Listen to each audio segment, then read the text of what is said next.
தேவனுடைய ஒவ்வொரு வார்த்தையும் சுத்தமும் புடமிடப்பட்ட வார்த்தைகள்.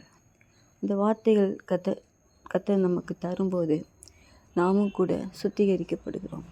அது மட்டுமல்ல, அந்த வார்த்தையாகி தேவனை நாம் அண்டிக் கொள்ளும்போது அவர் நமக்கு கேடகமாக இருக்கிறார், பாதுகாப்பாக இருக்கிறார். ஸோ ஆண்டுடைய வார்த்தைகள் நமக்கு நேராக வரும்போது நாம் அதை விசுவாசித்து அதிலே நாம் செயல்படும்போது ஆண்டவர் நமக்கு எப்பொழுதும் துணையாகவும் பாதுகாப்பாகவும் இருக்கிறார்.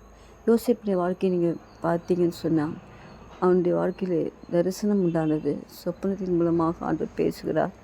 ஆனால் அந்த சொப்பனம் கண்ட பிற்பாடு அவனுடைய வாழ்க்கையிலே சகோதரர்கள் பகைத்தார்கள்.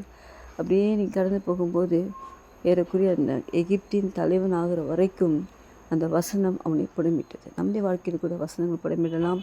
ஆனால் நாம் அவரை அண்டிக் கொள்ளும்போது அவர் கேடகமாக இருந்து நமக்கு என்ன வார்த்தைகளே தேவன் நமக்கு தந்தாரோ அந்த வார்த்தையின்படியே நம்மை